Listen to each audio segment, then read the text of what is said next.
കാറ്റത്ത് കിളിക്കൂടിൻ്റെ ഇന്നത്തെ എപ്പിസോഡിലേക്ക് എല്ലാവർക്കും സ്വാഗതം. വീഡിയോ ആദ്യമായി കാണുകയാണെങ്കിൽ സപ്പോർട്ട് ചെയ്ത് സബ്സ്ക്രൈബ് ചെയ്ത് ലൈക്ക് ചെയ്യാൻ മറക്കല്ലേ. സുഭാഷ് ഏട്ടൻ പറഞ്ഞതനുസരിച്ച് നിധി നേരത്തെ വീട്ടിലെത്തുകയാ. അവിടെ ഹാളിലിരിക്കുന്ന സുധീഷിനോടായി വന്നോ എന്ന് നിധി ചോദിക്കുന്നുണ്ട്.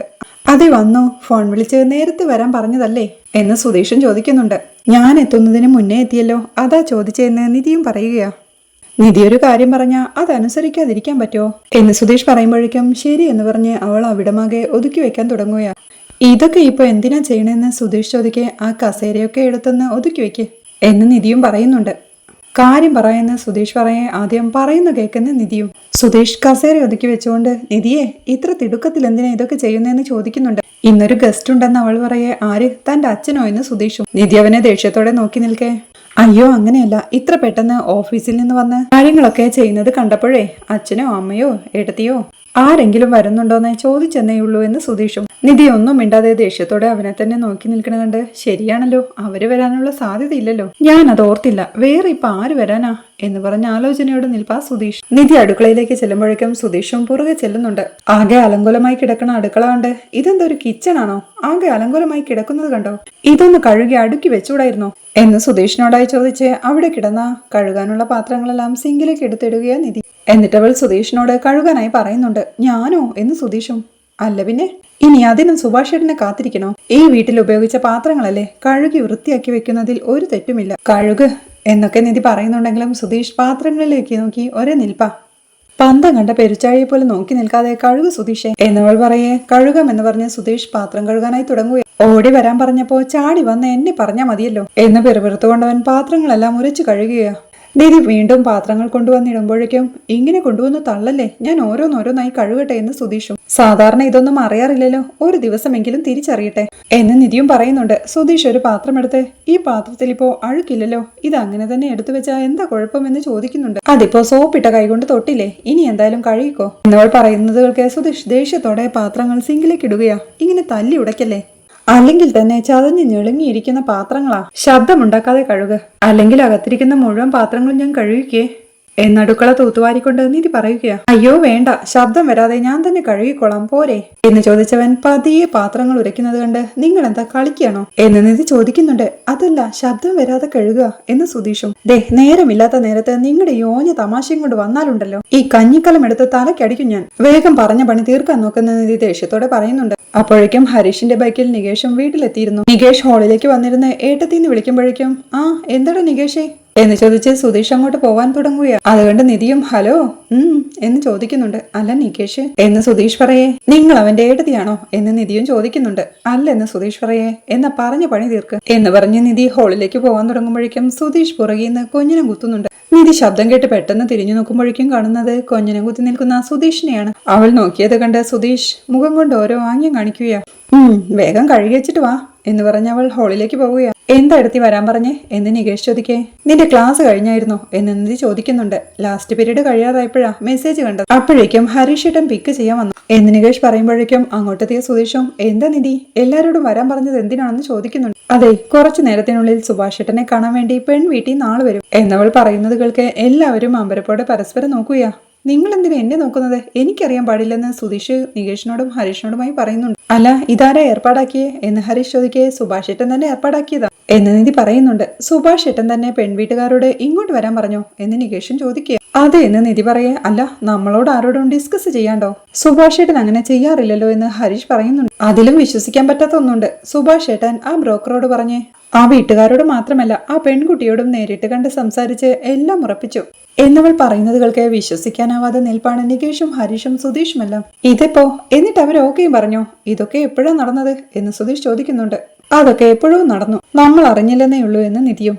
നമ്മളറിഞ്ഞ വർക്കൗട്ട് ആവില്ലെന്ന് കരുതിയിട്ടാവും സുഭാഷ് ഏട്ടൻ ഇത് ഒറ്റയ്ക്ക് ചെയ്തത് എന്ന് നികേഷും പറയുന്നുണ്ട്. എല്ലാ തവണയും എല്ലാവരും കൂടി പോയി കണ്ടുറപ്പിച്ച് അവസാനം വിഷമിച്ച് എങ്ങുമെത്താതെ പോവുകയല്ലേ, ഇത്തവണ ഒറ്റയ്ക്ക് കണ്ട് എല്ലാം റെഡിയായതിനു ശേഷം പറയാമെന്ന് വിചാരിച്ചു കാണും എന്ന് നിധി പറയെ. രാവിലെയും കൂടി ഒരു വാക്ക് പറഞ്ഞില്ലല്ലോ എന്ന് ഹരീഷ് പറയുന്നുണ്ട്. എല്ലാം ശരിയാക്കിയിട്ട് പറയാൻ നീക്കായിരുന്നു പോലും, ആരോടും പറയാതെ ഇത്രയൊക്കെ ചെയ്തു എന്ന് നിങ്ങളോട് പറയാൻ സുഭാഷ് ഏട്ടന് വിഷമമുണ്ട്. എന്നെ ഓഫീസിൽ വന്നു കണ്ട് ഇതെല്ലാം നിങ്ങളെ അറിയിക്കണമെന്ന് പറഞ്ഞു, അതാ ഞാൻ നിങ്ങളെ വിളിച്ചത്. അവരെല്ലാം ഇപ്പൊ ഇങ്ങെത്തും, അതിനു മുമ്പ് എല്ലാവരും കൂടി വീട് വൃത്തിയാക്കണം വാ എന്ന് പറഞ്ഞ് നിധി വിളിക്കുക. സുധീഷ് അപ്പോഴും സംശയത്തോടെ അതല്ല നിധി, ശരിക്കും സുഭാഷ് ഏട്ടൻ ഒറ്റയ്ക്ക് പോയി ആ പെണ്ണിനെ കണ്ടു എന്ന് പറയുന്നത് ശരിയാണോ എന്നവൻ ചോദിക്കെ ഹരീഷും പറയുന്നുണ്ട് അതാ എനിക്കും സംശയം. സാധാരണ പെണ്ണ് കാണാൻ പോവാന്ന് പറഞ്ഞാലും ഒഴിവാക്കണ ആളാ. ഇതിപ്പോ ഒറ്റയ്ക്ക് പോയി പെണ്ണിനെയും വീട്ടുകാരെയും ഒക്കെ കണ്ട് കല്യാണം ഉറപ്പിച്ചു എന്ന് പറയുമ്പോ എന്നവൻ സംശയത്തോടെ പറയെ നികേഷും പറയുന്നുണ്ട് എനിക്കിതിലെന്തോ കുഴപ്പമുണ്ടെന്നൊരു തോന്നല്. അത് കേട്ട് നിധിയും ഏയ് കുഴപ്പമൊന്നും ഉണ്ടാവില്ല, പക്ഷെ ഒറ്റയ്ക്ക് ഇതെല്ലാം ചെയ്തല്ലോ എന്ന് എനിക്കും ആശ്ചര്യം തോന്നിയിരുന്നു. ഇനിയിപ്പോ അതിനെ പറ്റിയൊന്നും ആലോചിക്കണ്ട, നമ്മുടെ ആഗ്രഹവും സുഭാഷ് ഏട്ടന്റെ കല്യാണം നടക്കണമെന്നായിരുന്നില്ലേ, ഇനി അത് നന്നായി നടക്കാൻ നമുക്ക് എന്താ ചെയ്യാൻ പറ്റുക അത് ചെയ്യാം. സുധീഷ് പോയി എന്തേലും കുറച്ച് സ്നാക്സ് വാങ്ങിയിട്ട് വാ, 2 പാക്കറ്റ് പാലും എന്നവൾ പറയേ ശരിയെന്ന് സുധീഷ് സമ്മതിക്കുക. അല്ല പെൺകുട്ടി ആരാന്ന് വല്ല സൂചനയും കിട്ടിയോ എന്ന് ഹരീഷ് ചോദിക്കേ ഇല്ല ഹരീഷേ, അതൊന്നും എന്നോട് പറഞ്ഞില്ല, ഞാൻ ചോദിച്ചില്ല, വീട്ടിലേക്ക് വരുമ്പോ സംസാരിക്കാലോ എന്ന് നിധിയും. അല്ല പെണ്ണിന്റെ വീട് എവിടെയാ, വീട്ടുകാരൊക്കെ എങ്ങനെയാന്നറിയാതെ എന്ന് ഹരീഷ് പറഞ്ഞു നിർത്തേ. ഞാനേ ആ ബ്രോക്കറെ ഒന്ന് വിളിക്കട്ടെ എന്ന് പറഞ്ഞ് സുധീഷ് തന്റെ മൊബൈൽ എടുക്കാൻ തുടങ്ങുക. അല്പനേരത്തിനുള്ളിൽ അവരിങ്ങ് എത്തുമല്ലോ, നമുക്ക് നേരിട്ട് അവരോട് തന്നെ ചോദിക്കാം. നിങ്ങൾ ഞാൻ പറഞ്ഞത് ചെയ്യേ, പിന്നെ അതിന്റെ കൂടെ കുറച്ച് ചായപ്പൊടിയും പഞ്ചസാരയും വാങ്ങണം, പിന്നെ ഒരു റൂം സ്പ്രേ, ചന്ദനത്തിരി 1 പാക്കറ്റ് എന്ന് നിധി സുധീഷിനോടായി പറയുമ്പോഴേക്കും 2 ബൂസ്റ്റ് പാക്കറ്റ് എന്ന് നികേഷും പറയുക. ഈശ്വര ലിസ്റ്റ് വലുതായി വരികയാണല്ലോ എന്നാലോചിച്ച് സുധീഷ് ഹരീഷിനോടായി എടാ ഹരീഷേ നീ ഒന്ന് പോയിട്ട് വാ എന്ന് പറയുന്നുണ്ട്. എന്താ നിങ്ങൾക്ക് പോയാ എന്ന് നിധി ചോദിക്കേ. അയ്യോ അതല്ല, അവനാവുമ്പോഴേ ഈ സാധനങ്ങളൊക്കെ നോക്കിയും കണ്ടും എടുക്കാൻ അറിയാം, അതാ എന്ന് സുധീഷും. അതുകൊണ്ട് ഹരീഷും തന്റെ ചാവിയെടുത്ത് അതെ ഞാൻ വാങ്ങിക്കോളാം, അല്ലെങ്കിലും കാശ് ചിലവാകണ കാര്യത്തിന് സുധീഷ് ഏട്ടൻ ഇറങ്ങില്ലല്ലോ എന്ന് പറഞ്ഞ് ഹരീഷ് പോകുമ്പോഴേക്കും എടുത്തി ഞാനൊന്ന് ഫ്രഷ് ആയിട്ട് വരാമെന്ന് പറഞ്ഞ് നികേഷും റൂമിലേക്ക് പോവുക. ചിരിയോടെ നിൽക്കുന്ന സുധീഷിനോടായി എന്നാ പിന്നെ ബാക്കിയുള്ള പാത്രം കൂടി കഴുകിയേക്ക് എന്ന് നിധി പറയേ. അയ്യോ അത്രയും പാത്രം ഞാൻ ഒറ്റയ്ക്ക് കഴുകാനോ എന്ന് സുധീഷും ചോദിക്കുന്നുണ്ട്. അത് ഇനി പുറത്തുനിന്ന് ആളെ വെക്കണോ എന്ന് നിധി ചോദിക്കേ. നിധി ഈ വീട്ടിലെ എല്ലാ പാത്രങ്ങളും എടുത്ത് കഴുകി വെക്കുന്നത് എന്തിനാ, മാത്രമല്ല അവര് വന്ന് നേരെ അടുക്കളയിലേക്കാണോ വരാൻ പോകുന്നത്, ഇവിടെയല്ലേ ഇരിക്കാൻ പോകുന്നത്, അപ്പൊ പിന്നെ ഇവിടെ അങ്ങ് വൃത്തിയാക്കിയാ പോരെ എന്ന് സുധീഷ് ചോദിക്കുന്നു. വീട് കാണാൻ വേണ്ടി അടുക്കളയിലേക്ക് വന്നാലോ എന്ന് നിധി ചോദിക്കേ. അത് പിന്നെ വീടല്ലേ, ഇത്തിരി വൃത്തികേടൊക്കെ ഉണ്ടാവുമെന്ന് വിചാരിച്ച പോലെ എന്ന് സുധീഷും. സമ്മതിച്ചോ എന്ന് പറഞ്ഞവൾ ചൂലെടുത്തു കൊടുത്ത് ഈ ഹോളൊന്ന് വൃത്തിയാക്കാമോ, പാത്രങ്ങളുടെ കാര്യം ഞാൻ നോക്കിക്കോളാം, ദാ പിടിച്ചോ എന്ന് പറഞ്ഞ് ചൂല് കൊടുക്കുക. സുധീഷ് ചൂല് വാങ്ങിക്കുമ്പോഴേക്കും നിധി അടുക്കളയിലേക്ക് പോകാനായി തുടങ്ങുക. അപ്പോഴാണ് സുധീഷിന്റെ മൊബൈൽ റിങ് ചെയ്യുന്നത്. നിധി സംശയത്തോടെ തിരിഞ്ഞു നോക്കുമ്പോഴേക്കും വന്ന കോള് നോക്കി സന്തോഷത്തോടെ ഗായു എന്ന് പറയുന്നുണ്ട് സുധീഷ്. ആര് എന്ന് നിധി സംശയത്തോടെ ചോദിക്കേ. ബസ് സ്റ്റോപ്പിൽ എന്നെ നോക്കി നിൽക്കുന്ന ആ പെൺകുട്ടിയില്ലേ ഗായത്രി, അവളാണ്, ഇതൊന്ന് പിടിച്ചെന്ന് പറഞ്ഞ് ചൂല് നിധിയുടെ കയ്യിലേക്ക് കൊടുത്ത് ഞാൻ ഈ ഫോൺ ഒന്ന് എടുക്കട്ടെ എന്ന് പറഞ്ഞവൻ കോൾ അറ്റൻഡ് ചെയ്ത് ഹലോ ഗായു പറ മോളെ എന്ത് ചെയ്യുവാന്ന് ചോദിക്കേ. ഞാൻ വെറുതെ ഇരിക്കുവാ, ഇയാളോ എന്ന് ഗായത്രിയും. ഞാനും വെറുതെ ഇരിക്കുവാണ് എന്ന് സുധീഷ് നിധിയെ നോക്കി പറയേ. ജോലിക്ക് പോയില്ലേ എന്നവൾ ചോദിക്കുന്നുണ്ട്. പോയി, തിരിച്ചു വന്നിട്ട് ഇങ്ങനെ വെറുതെ ഇരിക്കുന്നു. അല്ല ഗായോ കുറച്ചു മുമ്പ് വിളിച്ചല്ലേ ഉള്ളൂ, പിന്നെന്തിനാ വീണ്ടും വിളിക്കുന്നേ എന്നവിടെ തൂത്തുവാരുന്ന നിധിയെ ശ്രദ്ധിച്ചുകൊണ്ട് സുധീഷ് ചോദിക്കേ. അതെന്താ എനിക്ക് പിന്നെയും വിളിക്കാൻ പാടില്ലേ എന്ന് ഗായത്രിയും ചോദിക്കുക.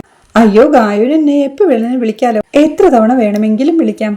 പിന്നെ ഗായു ഇയാള് കഴിച്ചായിരുന്നോ എന്ന് സുധീഷ് ചോദിക്കേ. ആ കാപ്പി കുടിച്ചു, ഇയാളോ എന്ന് ഗായത്രിയും. ഇല്ല ഗായു കുടിച്ചില്ലെന്നേ, ഇവിടെ അത് ശ്രദ്ധിക്കാൻ ആരും ഇല്ലല്ലോ എന്നവൻ പറയുന്നത് കേൾക്കെ അവിടെ തൂത്തുവാരുകയായിരുന്ന നിധിയും നിലത്തെ ചൂലിട്ട് അടിച്ചുകൊണ്ട് ചീ പോ പാറ്റെ വൃത്തികെട്ട ജന്തു എന്ന് പറയുന്നത് കേൾക്കെ സുധീഷ് ഒരു ഞെട്ടലോടെ അവളെ നോക്കി നിൽക്കുകയാണ്. ഗായത്രി വീണ്ടും പറയുന്നുണ്ട് ദേ ഭക്ഷണം സമയത്ത് കഴിക്കണം കേട്ടോ, അല്ലെങ്കിൽ അസുഖം വരുമെന്ന്. ആ ഇനി മുതൽ ഞാൻ കഴിച്ചോളാം ഗായു എന്ന് സുധീഷും. നേരത്തിന് ഞാൻ വിളിച്ച് ചെക്ക് ചെയ്യുവേ എന്ന് ഗായത്രി പറയുന്നുണ്ട്. ഓ എന്ന് പറഞ്ഞവൻ നിധിയോടായി അതെ ഗായുവിന് എന്റെ കാര്യത്തിൽ എന്ത് ശ്രദ്ധയാണെന്നോ എന്ന് തൂത്തുവാരുന്ന നിധിയോടായി പതിയെ പറയുമ്പോഴേക്കും ദേഷ്യത്തോടെ അവരിൽ നിന്ന് നോക്കി വീണ്ടും തൂത്തുവാരാനായി തുടങ്ങുക. ഗായത്രി ശബ്ദമൊന്നും കേൾക്കാഞ്ഞ് ഹലോ എന്ന് പറയുമ്പോഴേക്കും ഹലോ ഗായു പറ എന്ന് സുധീഷും. ഈവനിങ് മീറ്റ് ചെയ്യാവോ എന്നവൾ ചോദിക്കേ. ഈവനിങ് കാണണോ എന്ന് സുധീഷും. നിധിയും അതൊരു നിമിഷം ശ്രദ്ധിക്കുന്നുണ്ട്. അയ്യോ ഇല്ല ഗായു, വീട്ടിലെ ചില ഗസ്റ്റ് ഒക്കെ വരുന്നുണ്ടേ, നമുക്ക് നാളെ രാവിലെ ബസ് സ്റ്റോപ്പിൽ വെച്ച് കാണാന്നേ പോരെ എന്നവൻ ചോദിക്കേ. ഞാൻ നേരത്തെ പറയണമെന്ന് വിചാരിച്ചാ, ഫോണിലൂടെ ഇയാളുടെ വോയിസ് കേൾക്കാൻ എന്ത് സീറ്റാണെന്നറിയോ എന്നവൾ പറയുന്നത് കേൾക്കെ നിധിയെ ശ്രദ്ധിച്ചുകൊണ്ട് അതെയോ എന്റെ ശബ്ദം അത്രയ്ക്ക് സീറ്റാണോ, താങ്ക്സ് ഗായു എന്ന് സുധീഷ് പറയുന്നത് കേൾക്കെ നിധി ദേഷ്യത്തോടെ ചൂൽ തറയിലേക്കിട്ട് സുധീഷിന്റെ അരിയിലേക്ക് വരുമ്പോഴേക്കും എന്താ എന്നവൻ ചോദിക്കുന്നുണ്ട്. അവര് വരുമ്പോഴേക്കും അടിച്ച് വൃത്തിയാക്കിയിടാദ്യം, എന്നിട്ടാവാം നിങ്ങളുടെ ഒടുക്കത്തെ ഒരു ഗായു എന്ന് പറഞ്ഞവൾ ദേഷ്യത്തോടെ അടുക്കളയിലേക്ക് പോകുമ്പോഴേക്കും ഹലോ ഹലോ എന്ന് ഗായു വിളിക്കുന്നുണ്ട്. ഹലോ ഇവിടെ ഒരേ ഡിസ്റ്റർബൻസ് എന്നേ, ശല്യം ഗായു പറഞ്ഞോളൂ. ഗായു ഞാനൊരു 10 മിനിറ്റ് കഴിഞ്ഞ് വിളിക്കാവേ. അതെയോ എന്നാ ഞാൻ രാത്രി ഉറപ്പായിട്ടും വിളിക്കും എന്നൊക്കെ സുധീഷ് പറയുന്നത് അടുക്കളയിൽ നിന്ന് ശ്രദ്ധിച്ചു നിൽക്കുകയായിരുന്ന നിധി ദേഷ്യത്തോടെ പാത്രങ്ങളെടുത്ത് നിലത്തേക്ക് വലിച്ചെറിയുന്നുണ്ട്. അത് കേട്ട് സുധീഷും സന്തോഷത്തോടെ ഓക്കെ ബൈ ബൈ എന്ന് പറഞ്ഞ് കോൾ വെക്കുകയാണ്. അവൻ അടുക്കളയിലേക്ക് നോക്കി ചിരിയോടെ സംഗതി ഏൽക്കുന്നുണ്ട് എന്ന് പറഞ്ഞ് നിൽപ്പാ. പെൺവീട്ടിൽ നിന്ന് ആളുകൾ വരുന്നതറിഞ്ഞ ഭാസ്കരൻ ദേഷ്യത്തിലാണ്. പെൺവീട്ടുകാരുടെ വണ്ടി വീട്ടിലേക്കുള്ള കവലയിലെ വളവ് തിരിയുമ്പോഴാണോ എന്നോട് പറയുന്നത്? കുറച്ചു മുമ്പേ അറിയിക്കാൻ പാടില്ലായിരുന്നോ എന്നച്ഛൻ ദേഷ്യത്തോടെ ചോദിക്കുക. ഓ, മുമ്പേ പറഞ്ഞിരുന്നെങ്കിൽ ഇപ്പോ എന്ത് ചെയ്യുമായിരുന്നു എന്ന് സുധീഷൻ ചോദിക്കുന്നുണ്ട്. അത് നീ എന്തിനാടാ അറിയുന്നത്? എടാ, പറയാനുള്ളത് നിങ്ങളുടെ ഉത്തരവാദിത്തം, അത് നീ പറയണം എന്നച്ഛൻ ദേഷ്യത്തോടെ പറയേ. ഞാൻ പറഞ്ഞില്ലേ, സുഭാഷ് ഏട്ടൻ ഇന്നാ ഞങ്ങളോട് പറയുന്നത്. അകത്തിരിപ്പുണ്ടല്ലോ, ചോദിച്ചു നോക്കുന്ന നിധി പറയുന്നുണ്ട്. ഓ, അവനോട് ചോദിച്ചിട്ട് മറുപടി വേണ്ടേ? മുനിയാണല്ലോ മുനി എന്നച്ഛൻ പറയുന്നത് കേട്ടുകൊണ്ട് റൂമിലെ കട്ടിലിൽ ടെൻഷനോടെ ഇരിപ്പാ സുഭാഷും. നിധിയും പറയുന്നുണ്ട്, ഇപ്പൊ ഒരു കാര്യം നടക്കാൻ പോവാണല്ലോ, അത് നടക്കട്ടെ. അവര് വരുമ്പോ ഒരച്ഛന്റെ സ്ഥാനത്ത് നിന്ന് എല്ലാ കാര്യവും അവരോട് സംസാരിക്കണം. അത് കേട്ട അച്ഛനും, ഓ, ഇത്രയും കാലം പിന്നെ ഞാൻ ചിറ്റപ്പനായിട്ടാണല്ലോ പെണ്ണു കാണാൻ വന്നോണ്ടിരുന്നത്. ഈ വക കാര്യങ്ങളെല്ലാം ആദ്യം അറിയേണ്ടത് ഞാനാ. ന്യായം നോക്കിയാ ഞാനിതിൽ പങ്കെടുക്കാൻ പാടില്ലാത്തതാ എന്നച്ഛൻ പറയേ. അതെ, ന്യായം നോക്കിയാണല്ലോ നിങ്ങൾ ഇവിടെല്ലാം ചെയ്യുന്നേ. ഒരു കുട്ടിയെ കണ്ടെത്തി ഇതെല്ലാം നടത്തി കൊടുക്കേണ്ടത് ആരുടെ ഉത്തരവാദിത്തമാ? അത് നിങ്ങൾ ചെയ്താ? അത് ചെയ്യാത്തോണ്ടല്ലേ സുഭാഷിന് ഇതൊക്കെ ചെയ്യേണ്ടി വന്നേ എന്ന് ഹരീഷും ചോദിക്കുകയാ. എടാ, ഘടാഘടിയന്മാരായ 3 അനിയന്മാരുണ്ടായിരുന്നല്ലോ. അവരവർക്ക് ഓരോന്നിനെ കണ്ടുപിടിക്കാൻ നിങ്ങൾക്ക് ബുദ്ധിമുട്ടുണ്ടായിരുന്നില്ലല്ലോ. എന്താ ചേട്ടന് വേണ്ടി കണ്ടെത്താഞ്ഞേ എന്നച്ഛൻ ചോദിക്കുന്നവർക്ക് നിധിയും മതി, ഇനി അതും പറഞ്ഞ് വഴക്കിടണ്ട. അച്ഛൻ ഫ്രഷ് ആയിട്ട് വേഷം മാറി വായെന്ന് നിധി പറയുന്നുണ്ട്. അതെന്താ, എന്നെ കാണാനാണോ അവര് വരുന്നത്? ഞാൻ വേഷം മാറി റെഡി ആയിട്ടിരിക്കാൻ എന്ന് അച്ഛനും ചോദിക്കുക. ദേ, വെറുതെ തർക്കിക്കാൻ നിക്കല്ലേ എന്ന് നിധിയും പറയുന്നുണ്ട്. ഞാനിപ്പോ എന്താ വേണ്ടതെന്ന് പറ എന്നച്ഛൻ ചോദിക്കേ. ചെന്ന് കാലും മുഖവും ഒക്കെ കഴുകി ഡ്രസ്സൊക്കെ മാറ്റിവാ വേഗം എന്ന് നിധി പറയേ. അച്ഛൻ ഇവിടെ നിന്ന് എഴുന്നേറ്റ് പോവുകയാ. റൂമിൽ ടെൻഷനോടെ ഇരിക്കുന്ന സുഭാഷിന്റെ അരികിലേക്ക് സുധീഷ് എത്തുകയാണ്. വന്നപ്പോ മുതൽ ഞാൻ സുഭാഷ് സുഭാഷേട്ടൻ എന്താ ഇങ്ങനെ ഒഴിഞ്ഞു മാറിയിരിക്കുന്നത് എന്ന് സുധീഷ് ചോദിക്കേ. ഏയ്, അതൊന്നുമില്ലെന്ന് സുഭാഷേട്ടനും. ഞങ്ങളോടൊന്നും പറഞ്ഞില്ലെന്ന് ഓർത്തിട്ടാണോ? അതൊന്നും സാരമില്ല, സുഭാഷേട്ടനെ ഇഷ്ടപ്പെട്ടിട്ടല്ലേ, അപ്പൊ ഞങ്ങൾക്കും ഓക്കെയാണ് എന്നൊക്കെ സുധീഷ് ആശ്വസിപ്പിക്കാനായി ഓരോന്ന് പറയുന്നുണ്ടെങ്കിലും സുഭാഷ് ടെൻഷനോടെ ഇരിപ്പാ. എന്തുപറ്റി? ആകെ ഒരു ടെൻഷൻ ഉള്ളത് പോലെ എന്ന് സുധീഷ് വീണ്ടും ചോദിക്കേ. ഏയ് എന്ന് സുഭാഷ് ഏട്ടനും. അവർക്ക് നമ്മുടെ വീട് ഇഷ്ടപ്പെടുമെന്ന് ഓർത്തിട്ടാണെങ്കിൽ അതൊക്കെ ഇഷ്ടപ്പെടുമെന്നേ, ഉറപ്പാ ചേട്ടാ, നിങ്ങളൊന്ന് ഓക്കെ ആയേ എന്നൊക്കെ പറഞ്ഞ് സുധീഷ് സുഭാഷ് ഏട്ടനെ ആശ്വസിപ്പിക്കുമ്പോഴാണ് വണ്ടിയുടെ ഹോണടി കേൾക്കുന്നത്. ദേ, അവര് വന്നെന്ന് തോന്നുന്നു, എനിക്ക് വാന്നേ, ഹാപ്പി ആയിട്ടിരിക്കണം, വാ എന്ന് പറഞ്ഞ് സുധീഷ് സുഭാഷ് ഏട്ടനെ വിളിക്കുകയാ. ബ്രോക്കറുടെ സ്കൂട്ടറിന്റെ പുറകെ പെൺവീട്ടുകാരൊരു കാറിൽ അങ്ങോട്ടെത്തുകയാ. ഹാളിൽ ചെയറെല്ലാം നിരത്തിയിട്ടുകൊണ്ട്, എടാ നികേഷേ, അവര് വന്നു, വായെന്ന് വിളിച്ച് ഹരീഷ് ഉമ്മറത്തേക്ക് ചെല്ലുകയാ. എല്ലാവരും ചേർന്നവരെ വീട്ടിലേക്ക് സ്വീകരിച്ചിരുത്തുകയാ. അവരെല്ലാം ഇരുന്ന് വീട് നോക്കുമ്പോഴേക്കും അത് കണ്ട് ഭാസ്കരനും, എന്താ നോക്കുന്നേ? വീട് സ്വന്തം തന്നെയാ, ഇത്തിരി പഴക്കമുണ്ടെന്നേ ഉള്ളൂ, പൊളിഞ്ഞു വീഴാനൊന്നും പോകുന്നില്ല. വീട് മാത്രമല്ല, ചുറ്റുമുള്ള തോട്ടവും നമ്മുടെ തന്നെയാ എന്നൊക്കെ ഭാസ്കരൻ പറയുന്നത് കേൾക്കെ. അല്ല നിങ്ങൾ എന്ന് പെൺകുട്ടിയുടെ അച്ഛൻ ചോദിക്കുന്നുണ്ട്. ഞാനോ? ഞാൻ ഇവന്റെ തന്ത, ഫാദർ ഭാസ്കരൻ. എന്താടാ, അച്ഛനെയും വീട്ടുകാരെയും പറ്റിയൊന്നും പറഞ്ഞിട്ടില്ലേ ഇവരോട് എന്നച്ഛൻ ചോദിക്കേ. ഞങ്ങളെല്ലാവരെയും ഇൻട്രൊഡ്യൂസ് ചെയ്യ് എന്ന് നിധിയും സുഭാഷ് ഏട്ടനോടായി പറയുന്നുണ്ട്. സുഭാഷ് ഓരോരുത്തരെയായി പെൺവീട്ടുകാർക്ക് പരിചയപ്പെടുത്തുകയാ. ഇതച്ഛൻ ഭാസ്കരൻ, ഇത് സുധീഷ്, അത് ഹരീഷ്, ഇത് നികേഷ്, അനിയന്മാരാ, അത് നിധി, സുധീഷിന്റെ വൈഫാ എന്ന് സുഭാഷ് പറയുമ്പോഴേ ചേട്ടന് മുമ്പേ അനിയൻ കേട്ടി ലവ് മാരേജാ എന്ന് ബ്രോക്കർ പെൺവീട്ടുകാരോടായി പറയുന്നുണ്ട്. അറിയാമെന്ന് ജയന്തിയും പറയുകയാ. അച്ഛൻ നിധിയോട് ചായ എടുക്കാനായി പറയുമ്പോഴേക്കും നിധി നികേഷിനെയും വിളിച്ച് ചായ എടുക്കാനായി പോവുകയാ. പലഹാരത്തിന്റെ പ്ലേറ്റ് എടുത്തുകൊണ്ട് നികേഷൻ ചോദിക്കുന്നുണ്ട്. എടുത്തി, വന്നവരിൽ 3 പേര് പെണ്ണിന്റെ അച്ഛനും അമ്മയും അമ്മായിയുമായിരിക്കും. അതെനിക്ക് മനസ്സിലായി, മറ്റേതാരായിരിക്കും എന്നവൻ സംശയത്തോടെ ചോദിക്കേ. അറിയില്ലടാ എന്ന് നിധിയും. പെണ്ണിന്റെ ചേച്ചി ആയിരിക്കില്ലേ എന്ന് നികേഷ് ചോദിക്കേ. ആവും, വാ എന്ന് വിളിച്ച് നിധി ചായമായി പോവുകയാ. ചായ കുടിച്ചുകൊണ്ട് ജയന്തി വീടെല്ലാം ശ്രദ്ധിക്കുന്നത് കണ്ട് വീടൊക്കെ കാണണോ എന്ന് നിധി ജയന്തിയോടായി ചോദിക്കുന്നുണ്ട്. എന്ന് അവൾ പറയേ. നിധി അവളെ വിളിച്ചുകൊണ്ട് വീട് കാണിക്കാനായി കൊണ്ടുപോവുകയാ.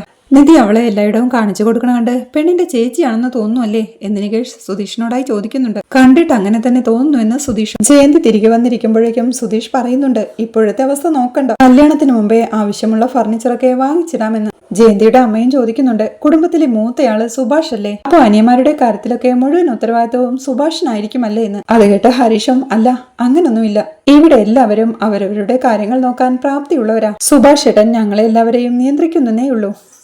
കല്യാണം കഴിഞ്ഞ സുഭാഷ് ഏട്ടന് സ്വന്തം ജീവിതമാവുമെന്ന് ഞങ്ങൾക്കെല്ലാം അറിയാം. ഭാസ്കരനും, അല്ല നിങ്ങൾ ആരൊക്കെയാണെന്ന് പറഞ്ഞില്ലല്ലോ എന്ന് ചോദിക്കുന്നുണ്ട്. അത് മറന്നു എന്ന് പറഞ്ഞ് ബ്രോക്കർ എല്ലാവരെയും അവർക്ക് പരിചയപ്പെടുത്തുകയാ. ഇത് പെൺകുട്ടിയുടെ അച്ഛൻ, പഴക്കൂട്ടത്ത് ഹാർഡ്വെയർ ഷോപ്പ് നടത്തുന്നു. ഇത് കുട്ടിയുടെ അമ്മ, അത് കുട്ടിയുടെ ഒരേ ഒരു അമ്മായി എന്ന് ബ്രോക്കർ പറഞ്ഞു നിർത്തുമ്പോഴേക്കും ജയന്തിയെ ചൂണ്ടി. അപ്പോ ഇത് കുട്ടിയുടെ ചേച്ചിയാണോ ഏടത്തിയാണോ എന്ന് സുധീഷ് ചോദിക്കുന്നു. ആകെ ചമ്മലോടെ ജയന്തിയും, ഞാൻ തന്നെയാ പെണ്ണ് എന്നവൾ പറയേ. എല്ലാവരും സംശയത്തോടെ സുഭാഷ് ഏട്ടനെ നോക്കുകയാ. അത് കേട്ട് ഭാസ്കരനും ചോദിക്കുന്നുണ്ട്. അല്ല, ഇതൊരു പുതുമയാണല്ലോ, പെണ്ണ് ചെറുക്കന്റെ വീട്ടിലെ ചെറുക്കനെ കാണാൻ വരുന്ന ഏർപ്പാടോ? അങ്ങനൊരു വഴക്കമില്ലല്ലോ, പുതിയ കീഴ്വഴക്കം തുടങ്ങി വെക്കുകയാണോടാ എന്ന് സുഭാഷിനോടായി അച്ഛൻ ചോദിക്കുന്നുണ്ട്. അത് കേട്ട് പെൺകുട്ടിയുടെ അമ്മായിയും, അയ്യോ അല്ല, ആദ്യ കല്യാണത്തിലെ എല്ലാം പഴയ രീതിയിൽ തന്നെ നോക്കി നടത്തിയതാ, അത് മൊത്തത്തിൽ പരാജയമായി എന്നവർ പറയുന്നത് കേൾക്കെ ആദ്യ കല്യാണോ എന്ന് സംശയത്തോടെ നിധിയോടായി ചോദിക്കുന്നുണ്ട് നികേഷ്. അത് കേട്ട് എല്ലാവരും സംശയത്തോടെ സുഭാഷ് ഏട്ടനെയും നോക്കുന്നുണ്ട്. ഇനിയുള്ള കല്യാണമെങ്കിലും എല്ലാം ശരിയായി നടക്കണമെന്ന് വിചാരിച്ചിട്ടാ ഇവള് തന്നെ മുന്നിട്ടിറങ്ങിയത് എന്നവളുടെ അമ്മായി പറയുന്നത് കേൾക്കെ രണ്ടാം കല്യാണമോ എന്ന് അമ്പരപ്പോടെ ചോദിക്കുക ഭാസ്കരനും. എല്ലാവരും സംശയത്തോടെ നോക്കി നിൽക്കണ കണ്ട് ബ്രോക്കറും എന്താ സുഭാഷേ വീട്ടിൽ ആരോടും ഇതൊന്നും പറഞ്ഞിട്ടില്ലേ എന്ന് ചോദിക്കേ അത് ഞാൻ പറഞ്ഞോളാമെന്ന് സുഭാഷ്. കേട്ട് ജയന്തിയും സാരമില്ല ഞാൻ തന്നെ പറയാം, എനിക്കിത് സെക്കൻഡ് മാരേജാ. ആദ്യ വിവാഹം എല്ലാം നോക്കി തന്നെയാ നടത്തിയത്. പക്ഷേ ഞങ്ങൾ തമ്മിൽ ശരിയായില്ല. തുടർച്ചയായി പ്രശ്നങ്ങളോട് പ്രശ്നങ്ങളായിരുന്നു. ഒരു ഘട്ടം കഴിഞ്ഞപ്പോ അങ്ങനൊരു ജീവിതം വേണ്ടാന്ന് തീരുമാനിച്ചു. ഡിവോഴ്സിന് അപേക്ഷിച്ചിരിക്കുക എന്നവൾ പറയുന്നത് കേൾക്കെ അപേക്ഷിച്ചിട്ടുണ്ടെന്നോ എന്ന് നികേഷ് നിധിയോടായി ചോദിക്കുന്നു. ടെൻഷനോടെ എല്ലാവരെയും നോക്കി നിൽക്കണ സുഭാഷിനെ കാണിക്കുന്നിടത്താണ് ഈ എപ്പിസോഡ് അവസാനിക്കുന്നത്. വീഡിയോ ഇഷ്ടമായാൽ സപ്പോർട്ട് ചെയ്ത് സബ്സ്ക്രൈബ് ചെയ്ത് ലൈക്ക് ചെയ്യാൻ മറക്കല്ലേ.